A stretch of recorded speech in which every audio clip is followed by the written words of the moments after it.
Muchas gracias y muy buenas tardes. Muchas gracias por recibirme aquí en lo que yo creo que es emblema de uno de los temas de los que tendríamos que hablar más en el Foro Nacional, que es la relación entre turismo y cultura.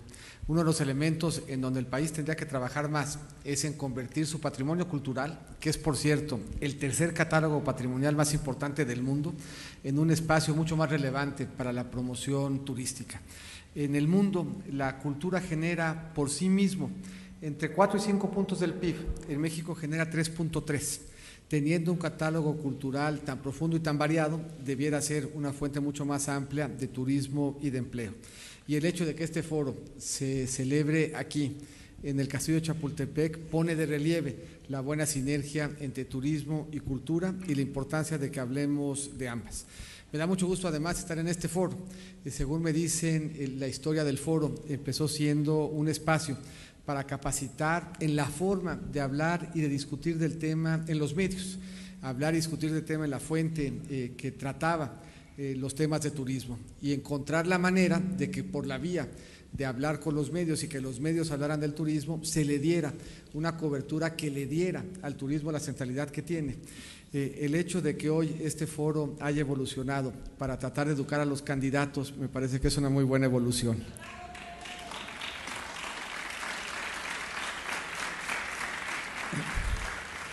Quisiera un poco empezar diciendo cuál es la visión de México Potencia y de qué papel juega el turismo en esa evolución.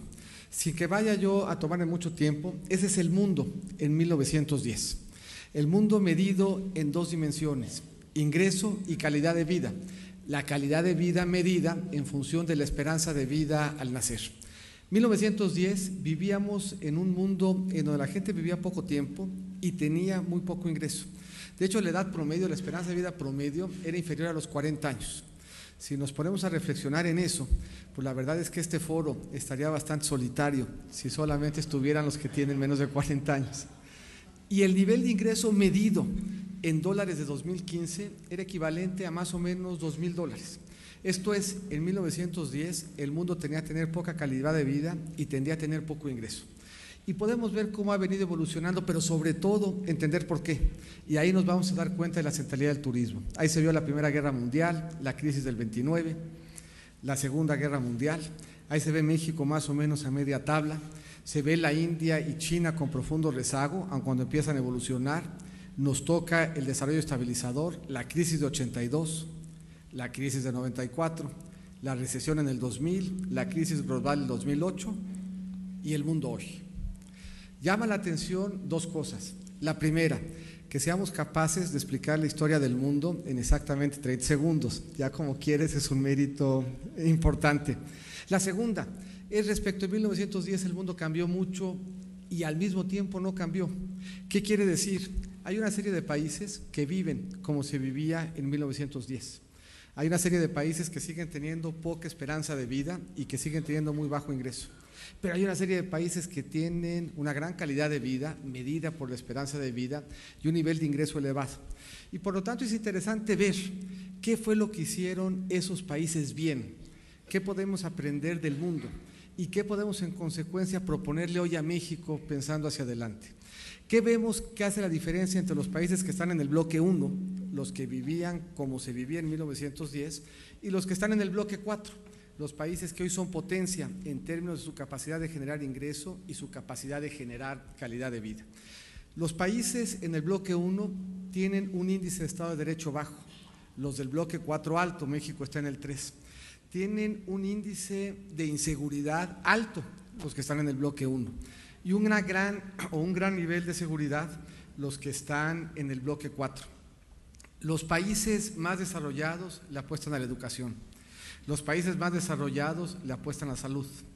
Los países más desarrollados, y esto es muy importante especialmente en el sector turístico, le apuestan a las mujeres.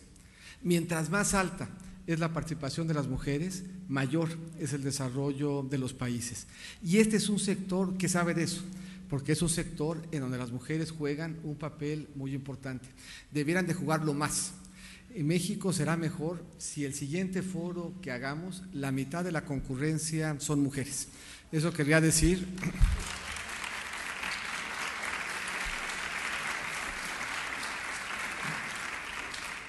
Se oyó nada más la mitad del aplauso. Y aquí entramos ya en el tema de turismo y de apertura. Le va mejor a los países que tienen más apertura, pero le va mejor, y esto nos empieza a meter en el tema, a los países que hacen del turismo el eje de su potencia. Los países más visitados del mundo, a donde llegan más turistas, les va mejor, tienen más ingreso y mejor calidad de vida. Si medimos el índice de desarrollo turístico, los países que tienen un mayor índice de desarrollo turístico generan más ingreso y tienen mayor calidad de vida. Eso quiere decir que si queremos no solamente ser una potencia turística, sino si queremos como país ser una potencia, una apuesta central tiene que ser el turismo. Y esta es una apuesta central en todos y cada uno de los países que les fue bien, en todos y cada uno de los países que están creciendo y creciendo de manera muy importante. ¿Cuál es la agenda que tendríamos que seguir para consolidar a México como una potencia turística? Una, y muy importante, no es la agenda de la que nos gustaría hablar en un foro como estos.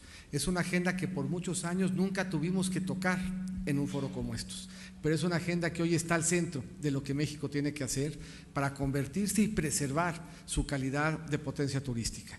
Yo fui secretario de Relaciones Exteriores y me tocó tratar con muchos de ustedes cada vez que una amenaza, cada vez que un warning ponía en peligro la viabilidad de una temporada o de un destino turístico. Nuestro objetivo, y aquí habrá que ver cómo lograrlo, es que México sea el quinto país más visitado y el 10º que más divisas genere con cargo al turismo. Tenemos para ello que incrementar la competitividad de los destinos turísticos y algo muy importante, de lo que debemos de hablar cada vez más en estos foros. El turismo tiene que implicar para las comunidades que lo albergan prosperidad. Tiene que haber manera de que se derrame la prosperidad del turismo y la prosperidad del sitio turístico en la comunidad para que generemos un espacio de desarrollo mucho más armónico y mucho más seguro. Y finalmente, una vertiente que es cada vez más importante, el desarrollo turístico tiene que ser sustentable y el espacio del aprovechamiento del recurso natural en sí mismo empieza a ser un atractivo que hace del turismo y de México un mejor destino. Ahí está la seguridad en el país en 1997. Ahí está la seguridad en los destinos turísticos. Ahí se ve Baja California Sur, se ve Quintana Roo, se ve Guerrero, como una región que desde entonces tiene problemas, pero podemos ver cómo evoluciona de 97 a la fecha.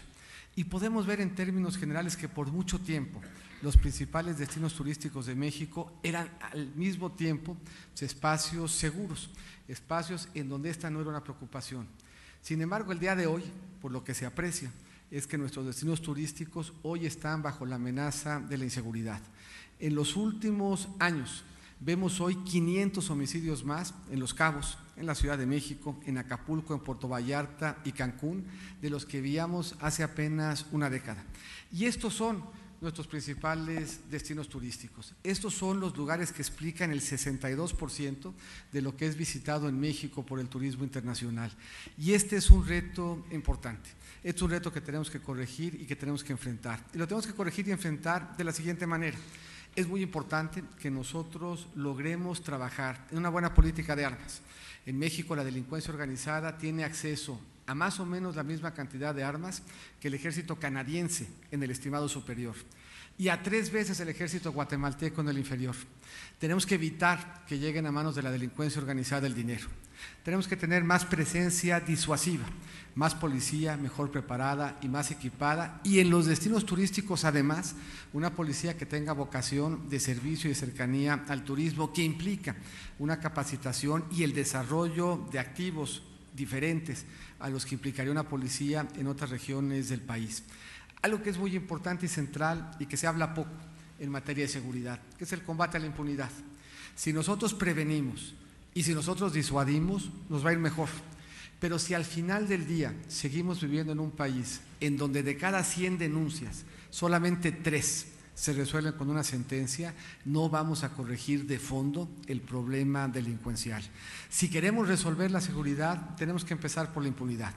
Si nosotros lográramos llegar al nivel de solución de sentencias, de denuncias que tiene la OCDE, podríamos reducir la inseguridad en más de 40% en los siguientes 3 años.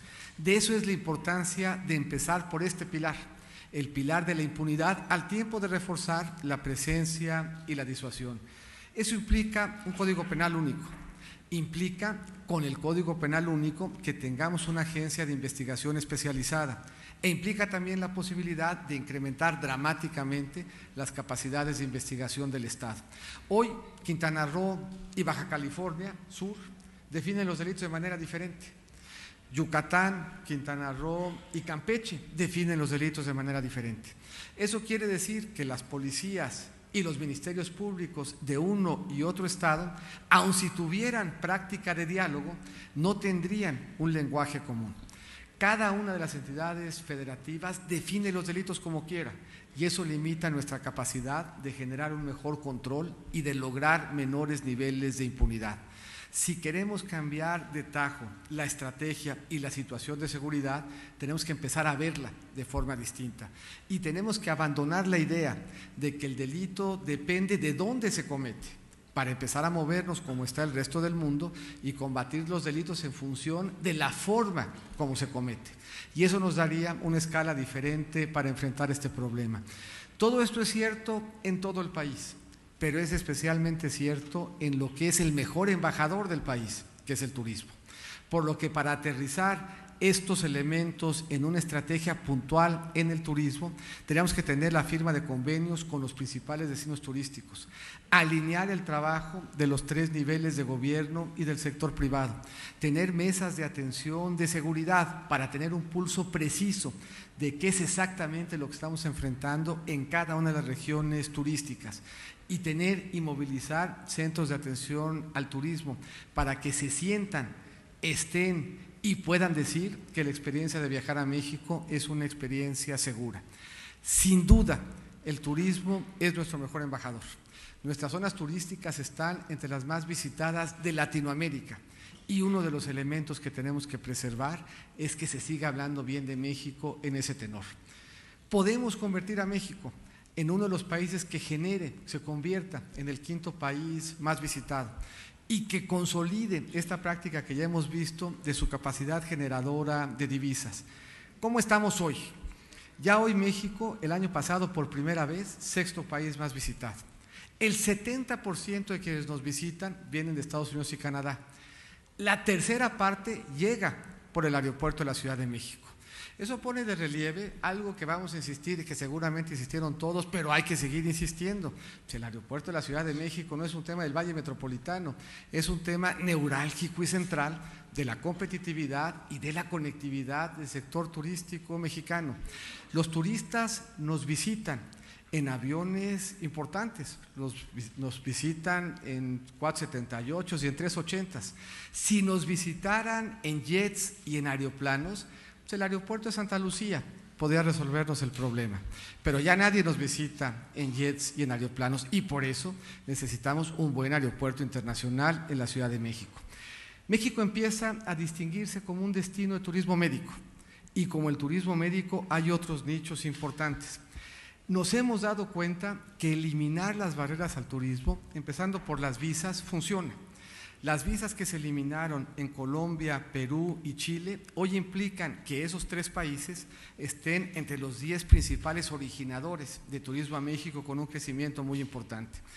Y un tema que cada vez se vuelve más central y que exigiría mayor especialización de parte del gobierno es la promoción de México como un destino de convenciones. Cada vez vemos más el anhelo de muchos estados de tener buenos centros de convenciones, pero un buen centro de convenciones es condición necesaria. Si no tenemos un buen centro de convenciones, no va a llegar el turismo de convenciones, pero no es suficiente. Hay que aprender a promover a México como un destino del turismo de convenciones y eso exige un lenguaje y una especialización distinta de la promoción del resto del turismo. Y no tenemos un espejo en la política pública que de manera profesional se dedique a potenciar el turismo de convenciones. ¿Qué tendríamos que hacer? No solamente incrementar, sino modernizar los puertos de entrada, incluye aeropuertos y puertos, sino que los propios puertos de entrada sean en sí mismos espacios amables para el turismo. que los puertos y los aeropuertos en sí mismos ofrezcan una experiencia grata para la que será la primera impresión de muchos del destino que están visitando. No solamente tener más, sino tener los mejores. Y en el caso específico de los puertos, generar mayor espacio de valor agregado a los cruceristas para que cada uno de los destinos turísticos que nos visitan por mar impliquen y motiven un mayor gasto del crucerista en tierra. Nosotros hemos platicado, por ejemplo, con Cozumel, de la importancia de que modernicemos un museo del Caribe y un museo de los mayas. Montamos una de las mejores exposiciones, de hecho 2 exposiciones de arte maya, una que visitó Brasil, Francia e Inglaterra y otra que estuvo en China. Cualquiera de las 2 albergadas en uno de nuestros destinos de puertos, daría una razón más para motivar y para gastar y para pasar tiempo en esos destinos. Tenemos que ampliar el número de rutas con otros países. En el diálogo que tenemos con el mundo, uno de los primeros elementos que ponemos sobre la mesa es conectividad. El 70% vienen de Estados Unidos y Canadá. Eso no quiere decir que solamente sean americanos y canadienses. Buena parte de nuestra conectividad viene por Estados Unidos. Pero hay algunas regiones del mundo, si revisamos los principales 10 aeropuertos, los 10 aeropuertos más conectados, hay algunos que no están en el circuito mexicano y que podrían estar, ya sea para que de manera directa o indirecta con una escala pudiéramos tener una mucha mejor vinculación con regiones para las que Estados Unidos y Canadá no es la escala más natural. Sin duda, apoyar el desarrollo del aeropuerto, sin duda, apoyar el turismo médico, de negocios, de reuniones, de lujo, de ecoturismo, lo habremos de ver más adelante.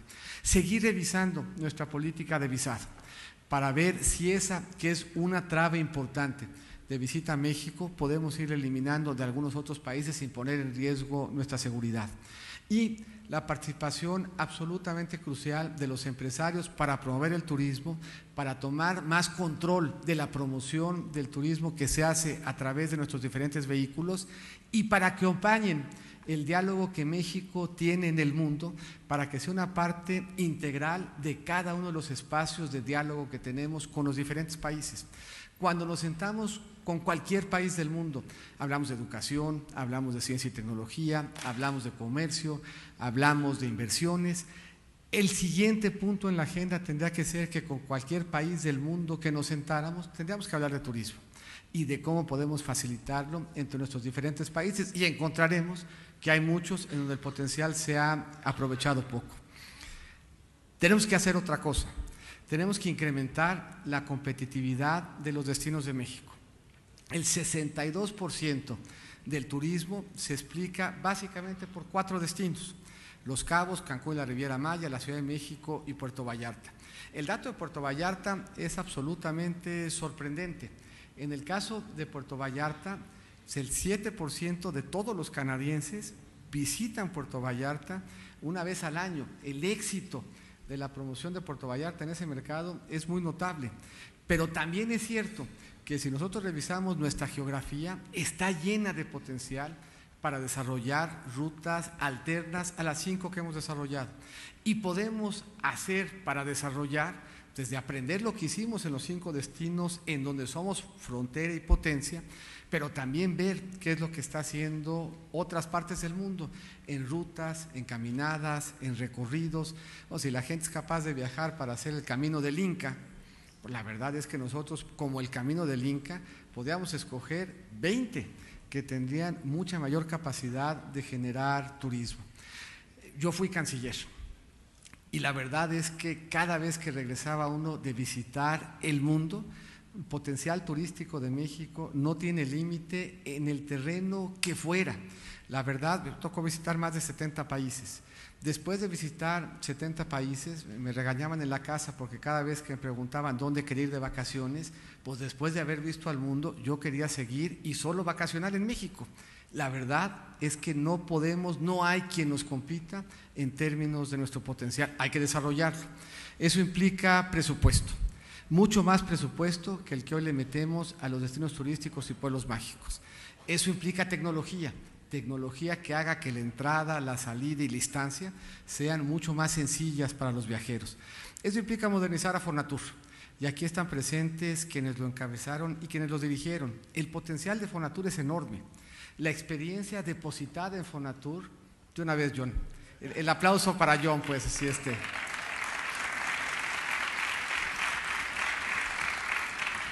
Y si ya le vamos a aplaudir a John, pues aplaudámosles a todos los que como secretarios de turismo han hecho de México una gran potencia. Muchas felicidades, señor.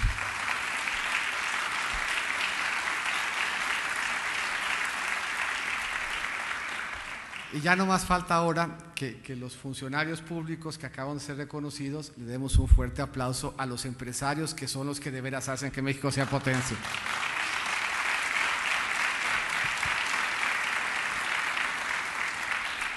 Fonatur tiene un enorme potencial.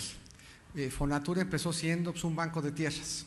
La verdad es que Fonatur tiene depositado conocimiento, tiene depositadas mejores prácticas, tiene depositada la posibilidad en su conocimiento de volver a entrar desde destinos maduros como Acapulco y darles una dimensión diferente, hasta acompañar nuevos polos de desarrollo en diferentes geografías y hacer un papel relevante como actor en mejores prácticas del desarrollo del turismo en México, convertirse en una agencia de desarrollo del turismo y evolucionar de forma tal que sea un actor relevante.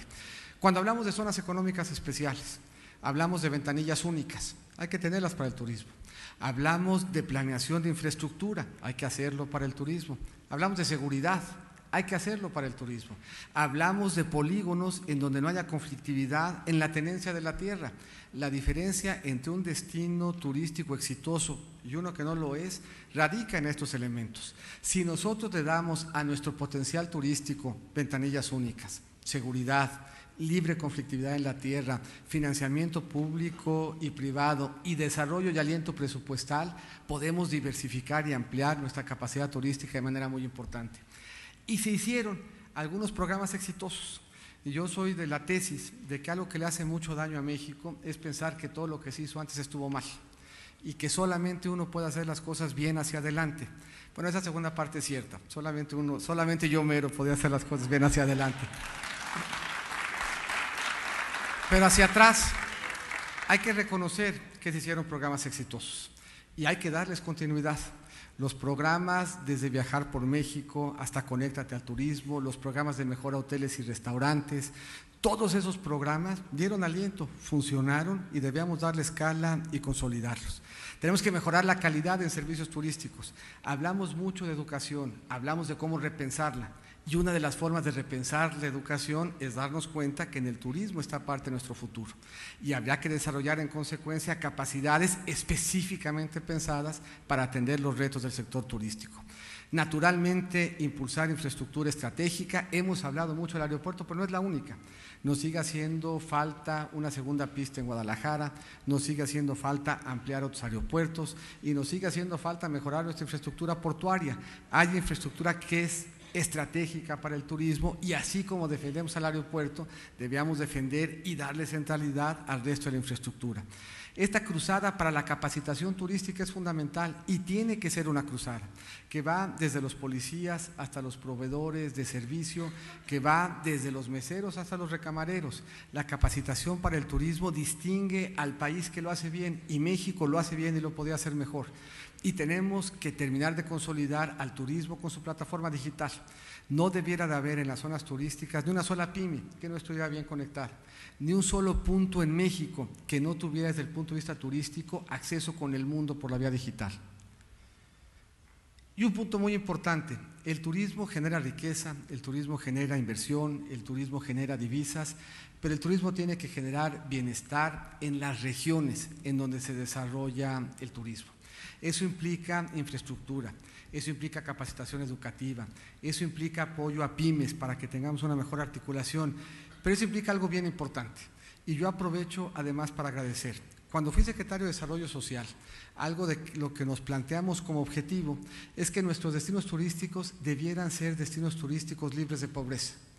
Un destino turístico libre de pobreza tendría que ser un destino turístico en donde la gente termine la preparatoria, en donde la gente tenga acceso a vivienda digna, en donde la gente tenga acceso a alimentación, en donde la gente tenga acceso a salud y a seguridad social. Y debiéramos de empezar en nuestros destinos turísticos. No debiera ser compatible un destino turístico con pobreza. Y eso solo lo podemos hacer en diálogo. Diálogo entre niveles de gobierno y diálogo entre gobierno, sector privado y sector social. Pero con una mesa de diálogo que coordine los esfuerzos de esos 5 actores, podríamos lograr en la siguiente administración que no hubiese pobreza en nuestros destinos turísticos. Y eso permitiría un desarrollo mucho más armónico de este, que es nuestro principal sector y un gran potencial de desarrollo. Pasa por consejos municipales, pasa por conectar el turismo a su comunidad, pasa por ordenamiento turístico, pero pasa sobre todo por garantizar el acceso a derechos sociales en destinos turísticos. Y termino. México no cuenta con zonas turísticas de desarrollo sustentable. México no ha reivindicado el derecho que debiéramos tener todos los mexicanos al disfrute de nuestro patrimonio cultural.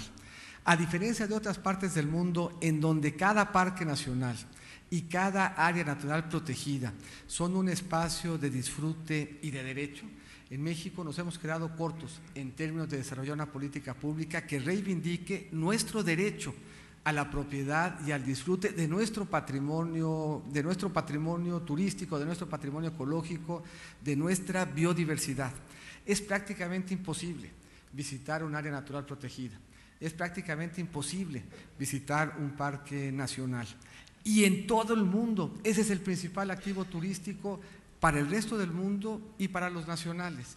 La mejor manera de reivindicar nuestra mexicanidad es el turismo. La mejor manera de reivindicar nuestro orgullo de ser mexicano es descubrir todo lo que México ofrece hoy al mundo y a nosotros. Muchísimas gracias y buenas tardes.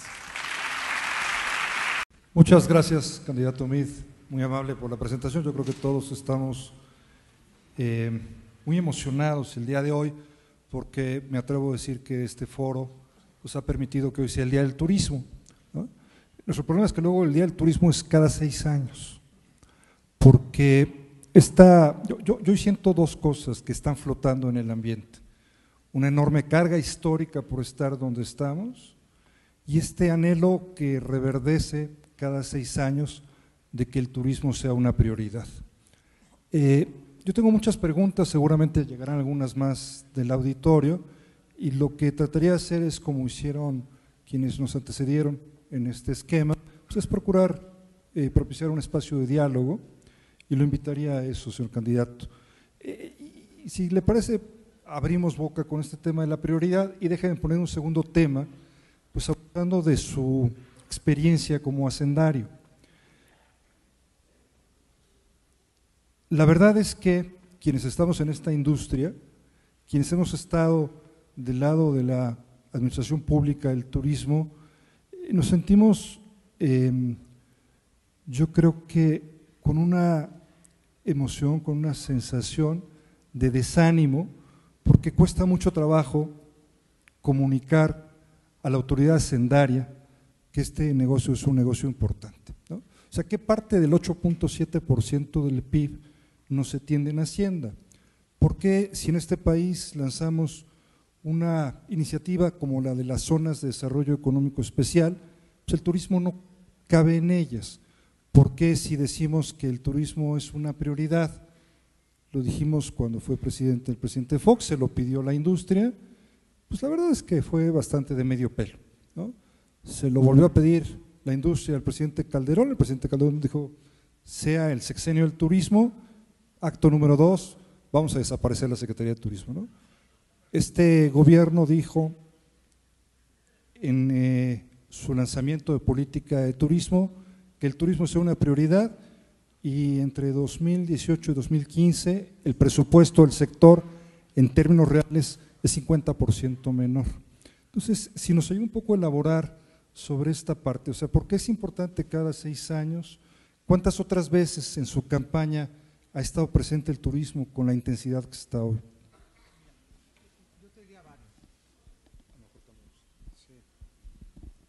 Te diría varias, y me parece que la pregunta es válida, porque efectivamente fui secretario de Hacienda 2 veces.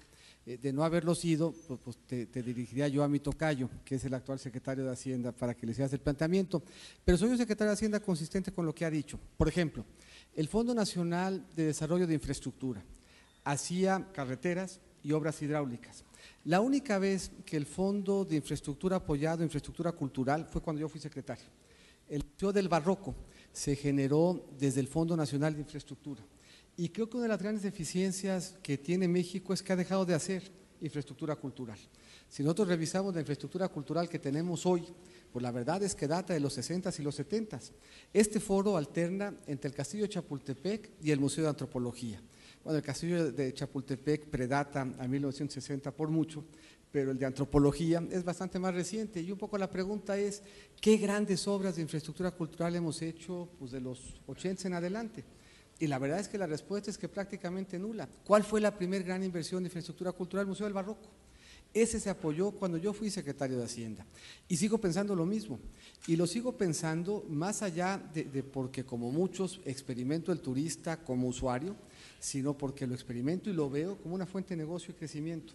A mí me tocó ser el que impulsó y consolidó, por ejemplo, todo el apoyo a los grandes maestros del arte popular para que pudieran pagar su impuesto con su obra. Me tocó ser el primero que desde el Fondo de Infraestructura apoyó la construcción de infraestructura cultural. Me tocó ser el que incrementó los fondos del Consejo de Promoción Turística Mexicano, asegurándole además que se quedara con el 80%, con un incremento importante en la última administración. El 2015 y 2016 el precio del petróleo cayó 71%. Se le recortó el presupuesto a la Marina y a la Defensa. Entonces, no es un buen indicador en un año en donde se cae el 71% del valor de algo que explica el 40% de nuestro presupuesto para medir las prioridades. ¿Qué se logró? Lo único que incrementó fue el presupuesto del Consejo de Promoción Turística, que se mantuvo no solo intacto, sino que se incrementó. Entonces yo creo que ha habido consistencia en términos de poner al centro del desarrollo lo que yo creo que debíamos de poner en el futuro. México está urgido de más infraestructura cultural. México está urgido de potenciar sus destinos turísticos. México está urgido de tener mejores espacios de desarrollo social al amparo de los desarrollos turísticos. Y en ese diálogo, no solamente en campaña, en ese diálogo, en mi trayectoria, ha habido cercanía con el sector turístico. Y muchos de quienes aquí están me recibieron para platicar qué es lo que podríamos hacer juntos para convertir el turismo en desarrollo social. Muchos de quienes aquí están, pues les tocó trabajar conmigo para fortalecer las instancias como Fonatur o Turismo. Todos los programas de financiamiento al turismo son de mi gestión. Todo lo que implica la mejora del restaurante, los créditos para los hoteles, el Conéctate al Turismo, son programas que se desarrollaron cuando fui secretario de Hacienda. Por lo que, con independencia de otros casos, a mí se me puede decir muchas cosas, pero no se me puede decir que sea poco consistente o que me presente en este foro sin acreditar como credenciales que he puesto mi política pública en donde están mis convicciones. Y mi convicción es que el turismo es fundamental para que seamos potencia, que el turismo es clave para que combatamos la pobreza, que el turismo es fundamental para que generemos identidad nacional y que el turismo y la cultura, cuando los vemos juntos, no solamente son los mejores embajadores, sino una de las fuentes de generación de riqueza más importantes para el país. Gracias. Ha mencionado dos que me parecen temas que debemos abordar, promoción y destinos turísticos. O sea, en realidad no le quitamos el presupuesto al Consejo porque hubo más turistas que dejaron más derechos, ¿no? Y porque se incrementó el derecho, Paco, y porque se legisló que el 80% cuando antes era el 50%. Entonces… estoy de acuerdo, o sea, lo que yo querría decir es… ahí. En la parte de promoción, un consejo que tiene este recurso tan importante, porque no es poco dinero, se ha alejado un poco de aquello como nos lo imaginamos hace prácticamente 20 años, el próximo año cumplirá 20 años. ¿Cómo se imagina usted, candidato, el poder canalizar recursos para ese consejo? ¿Lo seguimos manteniendo como está? ¿Le damos la vuelta? ¿Qué hacemos con los recursos que reciben los estados, que con mucha frecuencia se van a cosas que no tienen nada que ver con la promoción turística? ¿Usted tiene ya alguna idea sobre qué hacer con este instrumento? De entrada es de los pocos instrumentos que están etiquetados. prácticamente no hay ningún impuesto derecho que se etiquete en el presupuesto. Y la intuición es que en nuestra arquitectura constitucional pues tenemos impuestos y tenemos gastos, tenemos ley de ingresos y tenemos decreto de presupuesto. Si se etiquetan los ingresos como presupuesto, pues entonces eso obvia la discusión presupuestal. El único espacio o de los pocos que tienen certeza de fuerte fondeo es la promoción turística. Ahora, lo que hay que asegurar es que la promoción turística se use para promoción turística y eso implica pues, que se haga de la mano de quienes hacen promoción turística. Nosotros no hacemos promoción turística, sentimos que es importante, sabemos que es importante. Pues hay que darle autonomía al Consejo de Promoción Turística para que esos recursos que tienen hoy además asegurados y salvaguardados, en donde se tiene claridad de qué porcentaje el derecho les toca y en donde se sabe cuál es el destino, pues tengan libertad y autonomía para definir qué entienden por promoción, en dónde y cómo hacerlo. Yo creo que aquí a nosotros nos toca ser agentes habilitadores, pero no somos por naturaleza los mejores promotores. Los mejores promotores son ustedes, pues ustedes manejen el Consejo de Promoción Turística. ¿Ustedes quiénes? ¿Los empresarios? Los empresarios. Muy bien. Sobre la parte de destinos, aquí es bastante claro que pues, los turistas van a los destinos, no van a las oficinas de gobierno. Hay un fenómeno de concentración como el que usted explicaba en la presentación, pero al mismo tiempo resulta que ese destino, perfectamente acotado en el territorio, en lo local, pues es gestionado desde una oficina de un presidente municipal que dura 3 años, ¿no? Y que la mayor parte del tiempo, digamos, tiene otras prioridades antes que atender al turista. ¿Cómo le hacemos para, hablando de arquitectura institucional, replantearnos esta relación con los destinos y particularmente pues para canalizar los recursos suficientes? También es cierto, perdón por regresar al tema hacendario, que la manera en que le retribuimos los ingresos a los destinos pues no es exactamente proporcional a cómo se generan. La federación le regresa muy poco a destinos que contribuyen de manera importante, digamos, desde una perspectiva no solo fiscal, sino en general. ¿Cómo se imagina este nuevo arreglo institucional, si es que se requiere un nuevo arreglo institucional? Mira, yo creo que sí se requiere. Se requiere, tiene fuente de fondeo y tiene instrumentos que son interesantes. Por ejemplo, tienes la zona federal marítima terrestre y ahí y hay que reconocerle de nuevo al sector empresarial que tuvo una gran creatividad de cómo utilizarlo. A mí me tocó ser subsecretario de Ingresos cuando el huracán, tengo la impresión de que fue Vilma, se acabó las playas de Cancún y la forma estructuralmente de enfrentar el problema fue por la vía de la zona federal marítima terrestre. Por cierto, un impuesto que si bien es federal es 100% participable para los municipios, esto es, se regresa en su integralidad al municipio.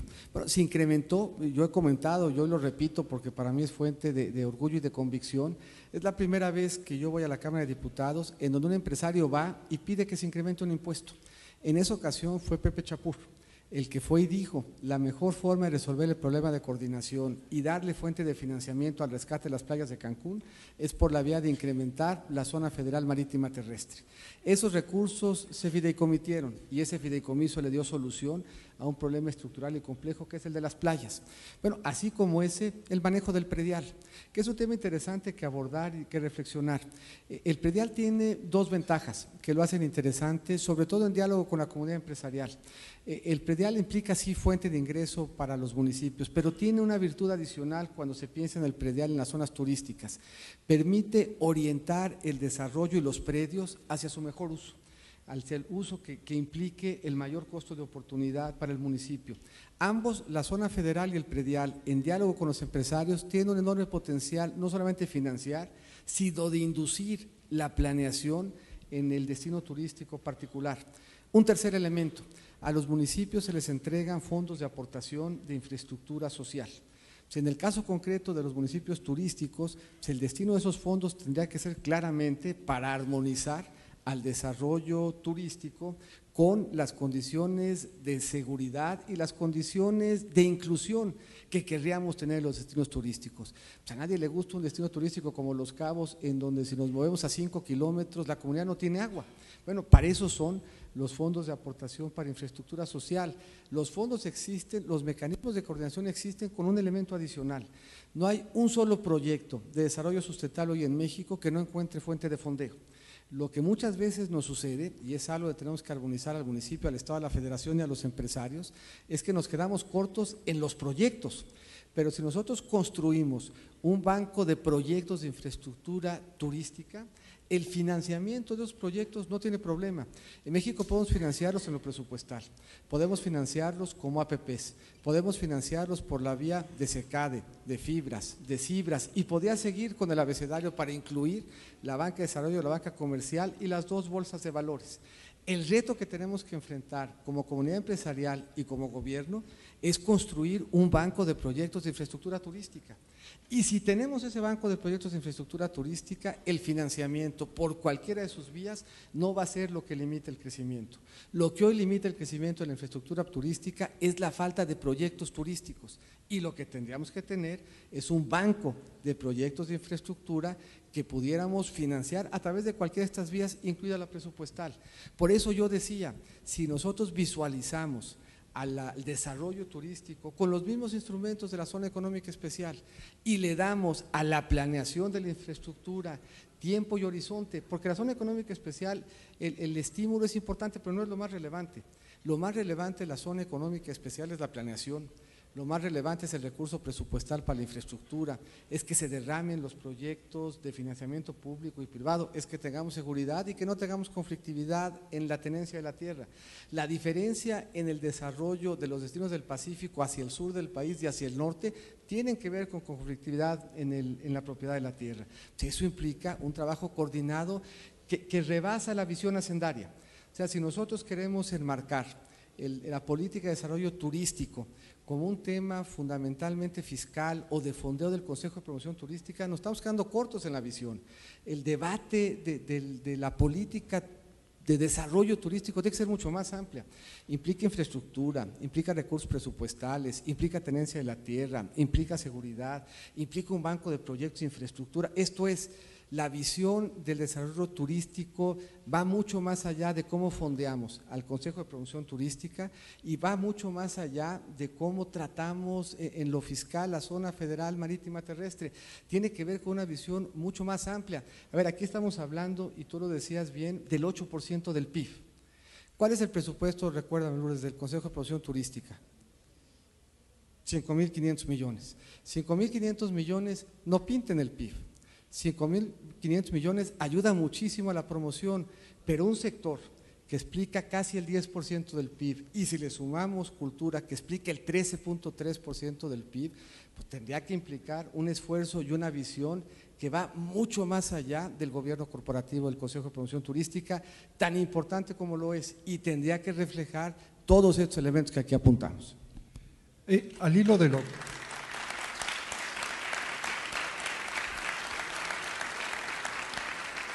Estas ventajas que menciona usted sobre las zonas económicas especiales, me parece que fueron justamente ejemplificadas con Cancún, que ciertamente fue una zona económica especial para efectos prácticos, ¿no? ¿Hay espacio, digamos, en su mente para reinventar Fonatur, digamos, como el otro lado, aparte de la promoción, de la demanda, para orientar, digamos, el desarrollo de la oferta? Imaginarnos una cosa más, perdón, candidato, imaginarnos un asunto más, lo que usted me dice me convence, con una excepción, y es la debilidad institucional del municipio, ¿no? O sea, digamos, el que no haya un problema real de dinero, porque dinero hay, según uno lo explica, se tropieza con una terca realidad, y es que los municipios son un espacio, pues debo decirlo, de corrupción, ¿no? De cortoplacismo, de una visión que no necesariamente acompaña algo, digamos, como lo que queremos en turismo, que es un trabajo a largo plazo. ¿Cómo podríamos, digamos, andar en esta trayectoria enfrentando este problema? Yo creo que esa es la gran virtud de Fonatur. Yo creo que Fonatur suple estas deficiencias en el horizonte de planeación del municipio con un par de elementos que yo creo que son interesantes de reflexionar y de ver cómo evolucionan. Por primera vez vamos a empezar a ver reelección de los presidentes municipales. Pues eso es algo que no hemos visto en México, y la intuición de esa modificación pues es que si nosotros le permitimos a los presidentes municipales que se reelijan, pues eso le da una visión de mucho más largo aliento que debiera de profesionalizar la gestión municipal. En cualquier caso y más allá de eso, la gran ventaja de Fonatur como agencia de desarrollo, no como un banco de tierras, como agencia de desarrollo es esa. Fonatur suple en su visión, en su planeación, en su acervo de experiencia, en su acervo de mejores prácticas, la deficiencia que hay de la falta de profesionalización del municipio. Fonatur es apreciado justamente en el ejemplo de Cancún, de Ixtapa, de Los Cabos, porque le dio visión de largo plazo a la planeación de ese destino turístico. Por eso, a mi juicio, el papel de Fonatur es importante en un sentido amplísimo. La verdad es que no lo hemos hecho, pero debiéramos. Una visión como la de Fonatur para regresarle vigor, vigencia y actualidad a Acapulco. Acapulco sigue siendo probablemente la bahía más bonita del mundo. Por eso se empezó a desarrollar primero. Está cerca además, pues el Valle Metropolitano, que es enorme. Bueno, ¿qué tendríamos que hacer con un destino como Acapulco, que tiene muchos problemas de inseguridad, de violencia? Acapulco recauda al año, más o menos, y a lo mejor me falla la cifra, 300 millones de pesos de predial. Bueno, cuando uno va a un destino turístico, uno está comprando, sí, sol y playa, pero también uno quiere comprar banquetas, y también uno quiere comprar pues, agua potable, y también uno quiere comprar seguridad, y también uno quiere comprar pues, desarrollo urbano, y también uno quiere comprar vialidades, y también uno quiere comprar transporte público que funcione en las ciudades. Con 300 millones de pesos al año, pues no hay manera de que Acapulco le dé soporte a todos esos servicios que requiere pues, un destino con calidad mundial. Una visión de largo plazo que siente como agencia de desarrollo a los empresarios, a las autoridades municipales, estatales y federales, para darle a esos destinos la planeación que la autoridad municipal no puede darle, convierte a Fonatur en potencia en una gran agencia de desarrollo, en una agencia de desarrollo que pueda ser el banco de proyectos, en una agencia de desarrollo que pueda ser el asesor en mejores prácticas, en una agencia de desarrollo que más allá de modernizar, desarrolle, en una agencia de desarrollo que supla la visión de corto plazo del municipio y desde alguna perspectiva la visión de corto plazo también del gobierno. Es por naturaleza y por vocación uno de los mejores instrumentos que tenemos con resultados además acreditados. En el mundo, lo que hicimos en Cancún en el tiempo que lo hicimos, en el mundo, lo que hicimos en Ixtapa, lo que hicimos en Los Cabos, la verdad es que es de llamar la atención y esa visión y esa experiencia y ese andamiaje institucional, si le damos un papel mucho más central, potenciando a Fonatur como agencia de desarrollo turístico, no circunscrita donde hoy está, sino convirtiéndose en la especie de OCDE, de banco de mejores prácticas para poder acompañar y suplir las deficiencias de visión y de tiempo, sin duda le vamos a dar, yo creo, otro elemento y otro anclaje de desarrollo a nuestro turismo.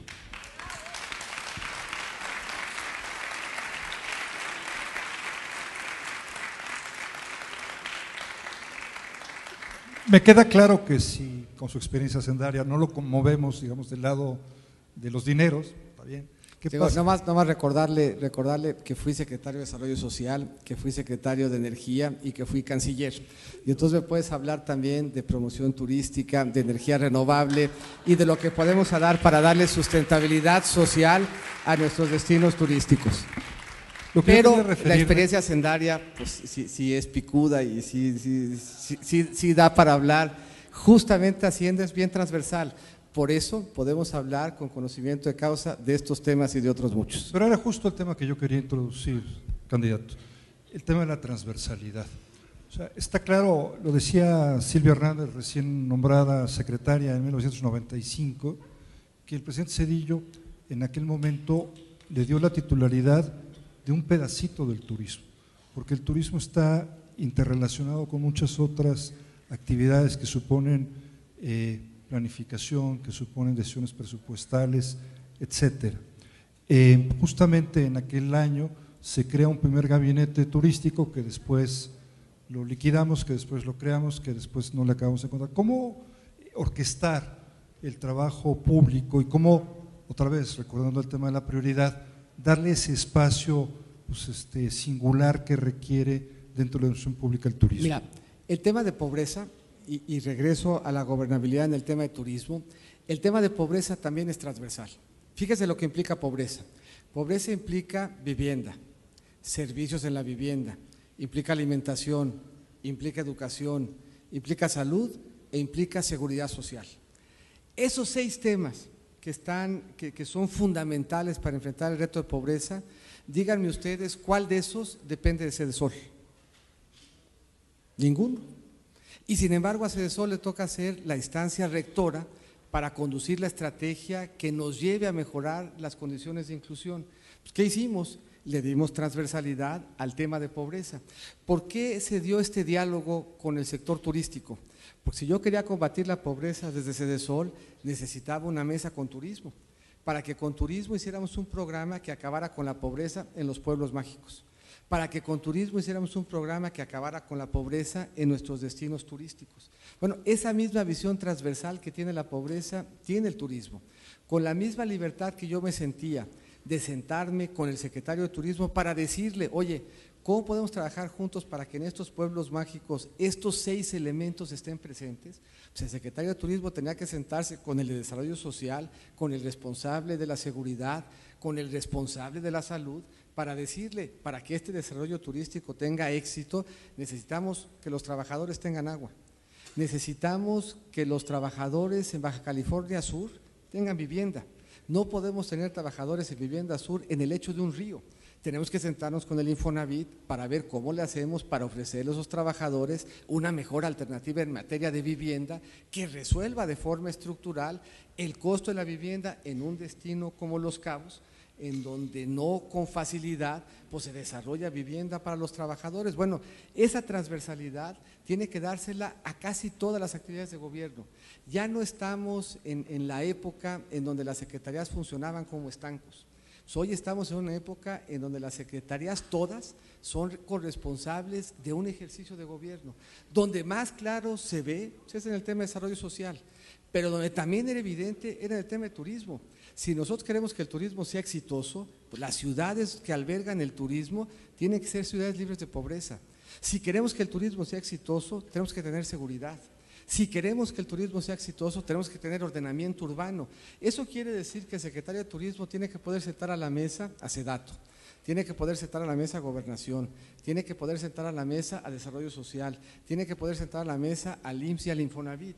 Tiene que fungir la Secretaría de Turismo como el organismo rector, como el ente rector de todo aquello que afecta a nuestro desarrollo turístico. Si nosotros dejamos o pensamos que la Secretaría de Turismo es la única responsable de que este sector nos vaya bien, pues estamos perdiendo la dimensión de esos 9 puntos del PIB que dependen de un trabajo colegiado y articulado. Dicho sea de paso, lo peor que podemos hacer, si nosotros reconocemos y asumimos que el turismo requiere transversalidad en su ejecución, es mandar Fonatura a Nayarit y turismo a Quintana Roo.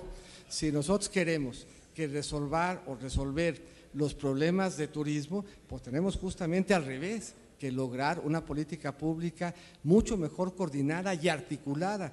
Y si empezamos por desarticularla física y presencialmente, vamos a poner en riesgo lo que hemos avanzado en materia de turismo.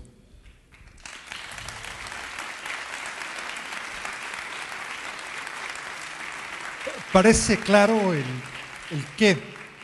Ahora, eso, ¿cómo lo instrumentamos en la práctica? ¿Cómo se instrumenta el que el secretario de Turismo siente a la mesa al secretario de Gobernación? Mira, eso no lo he visto muchas veces. Pero te voy a decir, el secretario de Desarrollo Social sí lo sentaba y creamos un andamiaje turístico, un andamiaje normativo que le daba soporte. La Estrategia Nacional de Inclusión se reflejó en una iniciativa de ley y esa iniciativa de ley facultaba al secretario de Desarrollo Social, en su carácter de responsable de la Estrategia Nacional de Inclusión, de llamar a cuentas y coordinar los esfuerzos transversales del gobierno federal, de los gobiernos estatales y de los gobiernos municipales para articular la Estrategia Nacional de Inclusión. Esa misma arquitectura jurídica tendríamos que darle a la Estrategia Nacional de Turismo. Tendríamos que tener una ley que habilitara, que permitiera y que obligara a que estén sentados en la misma mesa todos los actores que impactan en el turismo para que ese 9% del PIB tenga el soporte de una ley que articule, oriente y permita llamar a cuentas a todos los funcionarios que inciden en ese entorno que harían del turismo un éxito. Me piden una última pregunta, deme chance que sean dos. En Yucatán, la última y nos vamos, la Hatch. Pero la penúltima entonces, ¿no? La penúltima y nos vamos. no mencionó o no me fijé mucho el tema del mercado nacional dentro de su presentación. ¿Qué hacemos para incentivarlo, para que crezca a corto o mediano plazo? Un poco con eso terminé. El turismo y la principal fuente de turismo es el turismo nacional. El turismo internacional nos da visitas, nos trae divisas, pero el grueso de turismo que se hace en México y el viaja por México es eso. Es un elemento que le da identidad y posibilidad de disfrutar al país, a quienes de aquí somos y aquí vivimos. Eso quiere decir carreteras, eso quiere decir programas que alienten el turismo, como se hacía por mucho tiempo. A ver, por mucho tiempo el Instituto Mexicano del Seguro Social y el ISSSTE tenían reconocido como un derecho de los trabajadores el derecho al disfrute del turismo como prestación. Bueno, pues ese es un elemento fundamental. Los mexicanos tenemos el derecho, y hay que reivindicarlo, a disfrutar de nuestros destinos turísticos, de nuestro patrimonio cultural, de nuestro patrimonio ambiental. Y el diseño de la Estrategia Nacional de Turismo tiene que partir de que el primer beneficiario de esa política de turismo somos los mexicanos, que explicamos buena parte del turismo, del consumo en restaurantes y el consumo en hoteles y la generación de divisas, sobre todo de los destinos turísticos que no son estos 5, que explican buena parte de nuestra oferta turística. Eso implica que la Estrategia Nacional de Turismo tiene que partir sobre la base de que reivindiquemos para los mexicanos el derecho de disfrutar nuestro patrimonio turístico. Por eso las áreas nacionales, por eso el acceso a las áreas protegidas, por eso los programas de Conecta, el hotel y el restaurante, por eso el aliento a las pymes, por eso la vinculación de los hoteleros con la comunidad a la que están sirviendo. El grueso del turismo, el día a día del turismo es el que hacemos nosotros. El otro nos prestigia, nos genera fuentes de ingreso, nos trae inversión, es nuestro mejor embajador, pero la primera apuesta tiene que ser a lo nuestro y a nosotros, y eso implica una estrategia que empodere como prestación, como derecho, el disfrute de nuestro patrimonio turístico. Usted fue muy claro en el planteamiento, por lo menos yo lo entendí, entonces yo me imagino que fue muy claro, del nuevo aeropuerto de la Ciudad de México. Yo tengo la sensación de que los mexicanos somos muy solemnes luego, disculpar, solemnes. ¿Qué nombre le pondría usted a ese nuevo aeropuerto? Imagínense, el aeropuerto de Río de Janeiro se llama Antonio Carlos Jobim, ¿no? Y aquí yo creo que en el Panteón Nacional pues le vamos a caer que al Benito Juárez, que al Francisco I. Madero. ¿Qué nombre le gusta para el nuevo aeropuerto que se merece este país? Mira, si nosotros escogiéramos como nombre del aeropuerto a quien por más años y desde más trincheras ha conocido el turismo nacional, a quien lo conoció como borracho y como cantinero, tendríamos que ponerle el tuyo. Muchas gracias, damos por concluido. Bien, como al resto de nuestros participantes, le agradezco mucho su disposición a participar en este diálogo y le pregunto si el año que entra como presidente de la República aceptaría una invitación para venir al Foro Nacional de Turismo a defender sus compromisos. Estaría absolutamente encantado. Pero déjenme dar un poco una respuesta a lo del aeropuerto, porque me parece que el planteamiento es interesante. Yo he dicho otras veces, yo repito, el Aeropuerto Internacional de la Ciudad de México es un aeropuerto profundamente mexicano. Lo es en varios sentidos. Lo es en trutazo arquitectónico e ingenieril.